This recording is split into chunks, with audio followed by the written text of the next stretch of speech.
Assalamualaikum warahmatullahi wabarakatuh. Saya perwakilan dari kelompok 6 akan menjelaskan tentang sistem saraf. A. Sistem saraf. Sistem saraf adalah salah satu bagian dari sistem koordinasi dalam tubuh yang berfungsi untuk mengatur aktivitas tubuh melalui impuls atau hantaran listrik. Sistem saraf tersusun dari kumpulan sel saraf atau neuron yang akan membentuk jaringan saraf. B. Sel saraf atau neuron. Sel saraf atau neuron merupakan unit struktural dan fungsional yang menyusun sistem saraf. Neuron berfungsi sebagai penghantar rangsangan dan juga memiliki kemampuan untuk merespon rangsangan. Anatomi sel saraf atau neuron. 1. Dendrit.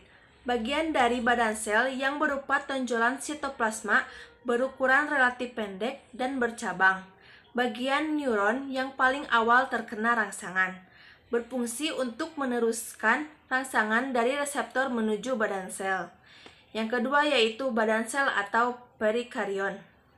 Bagian neuron yang berfungsi menerima dan memproses rangsangan dari dendrit.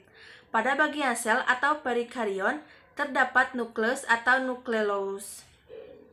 Selain itu, di dalam badan sel terdapat badan Nils yang berfungsi untuk membantu proses metabolisme dan pertumbuhan neuron.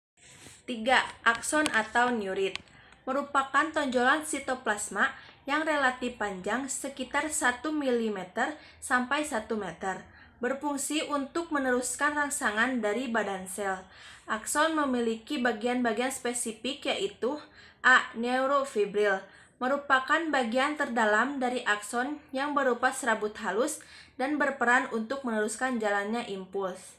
B. Selubung mielin merupakan bagian paling luar dari akson yang tersusun oleh sel-sel pipih yang disebut sel Schwann, berfungsi untuk melindungi dan memberi nutrisi akson.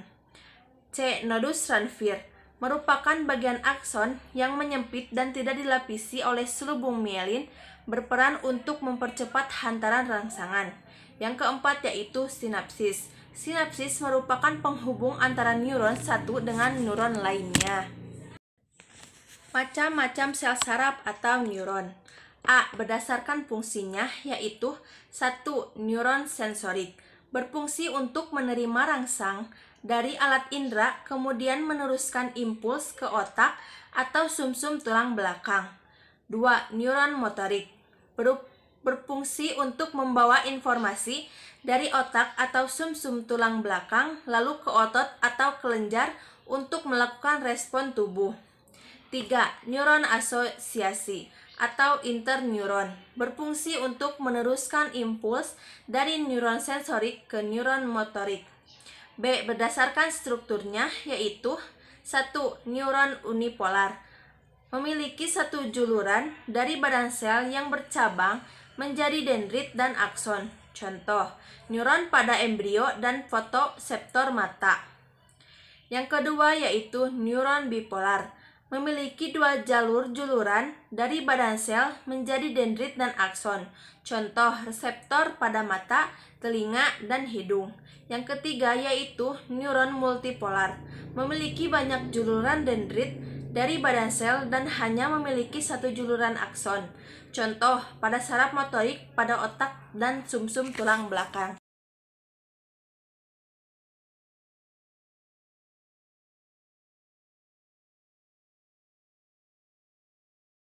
Fungsi sel saraf 1 menghubungkan impuls atau rangsangan dari reseptor ke pusat saraf, yaitu otak atau sumsum tulang belakang.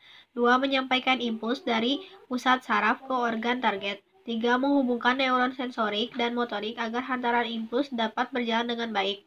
4. Mengumpulkan informasi dari dalam dan luar tubuh. 5. Mengirimkan informasi ke otak dan sumsum tulang belakang. 6. Memproses informasi di otak dan sumsum tulang belakang. 7. Mengirimkan informasi ke otot, kelenjar, dan organ sehingga dapat merespon dengan cepat. Susunan saraf manusia. Sistem saraf manusia dibagi menjadi dua, yaitu sistem saraf pusat dan sistem saraf tepi.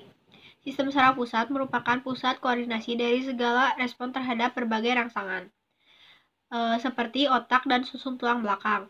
Sistem saraf tepi meliputi seluruh jaringan saraf lain dalam tubuh. Sistem ini terdiri dari saraf kranial dan saraf spinal yang menghubungkan otak dan medula spinalis dengan reseptor dan efektor. Sistem saraf tepi terdiri dari jaringan syaraf yang berada di bagian luar otak dan medula spinalis. Sistem ini juga mencakup saraf kranial yang berasal dari otak, saraf spinal yang berasal dari medula spinalis, ganglia, dan reseptor sensorik yang berhubungan.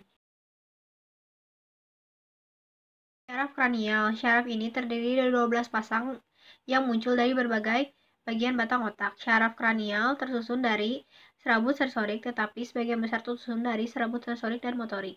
Saraf spinal memiliki 31 pasang susum tulang belakang. Saraf spinal berawal dari korda melalui radiks dorsal dan ventral. Pada bagian distal radiks dorsal ganglion, dua radiks bergabung membentuk satu saraf spinal. Semua itu adalah saraf gabungan, membawa informasi ke korda melalui neuron aferen dan meninggalkan korda melalui neuron eferen. Saraf spinal diberi nama dan angka sesuai dengan regia kolumna vertebrata, tempat munculnya saraf tersebut. Saraf otonom.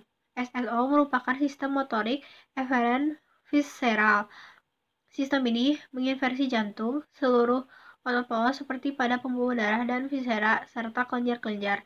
SSO involuntar tidak disadari. Sistem saraf autonom dibagi menjadi dua, yaitu sistem saraf simpatis dan sistem saraf parasimpatis.